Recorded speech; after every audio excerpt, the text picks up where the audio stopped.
What's up, folks? This is Chris. Time for us to do this. It's Thursday. Alright, so, fandom. So, Katie did an interesting video Thursday Tuesday. where she talked about introducing people to con culture and how some of these terms and some of these ideas and concepts we have are difficult to understand for those on the outside looking in. And I'm totally on board with that. So, right now, I want to talk about fandom for a bit.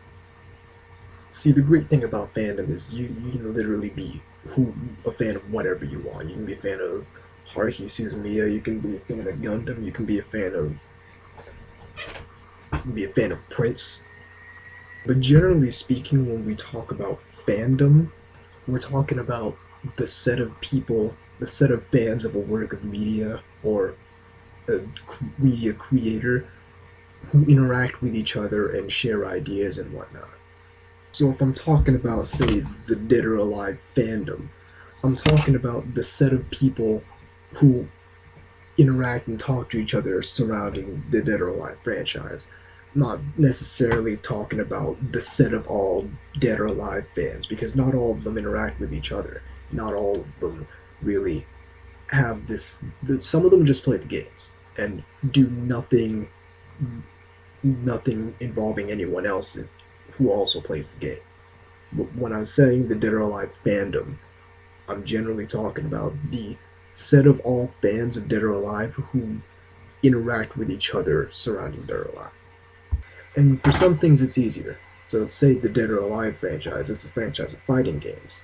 So naturally you have a lot of people who are competitive, they fight against each other. They're all part of that community.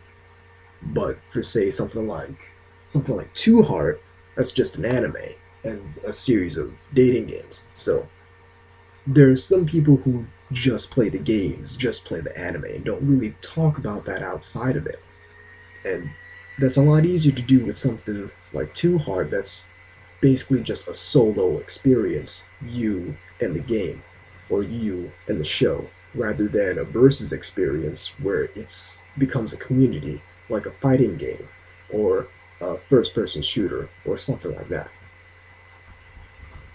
Now, I said the great thing about fandom is that you can be a fan of anything. The second great thing about fandom is that all the creativity that it inspires. I mean, you got fan artists, fan fiction writers, you got people who do blogs, podcasts, vlogs like this one. You got people who do panels at conventions. You got people who build model kits, who collect figures, and and build custom computer case mods or what have you. All this stuff, all this things really gets people's creative juices flowing because this is what they love, this is what they're passionate about. And when we're talking about fandom, what it eventually comes down to is passion.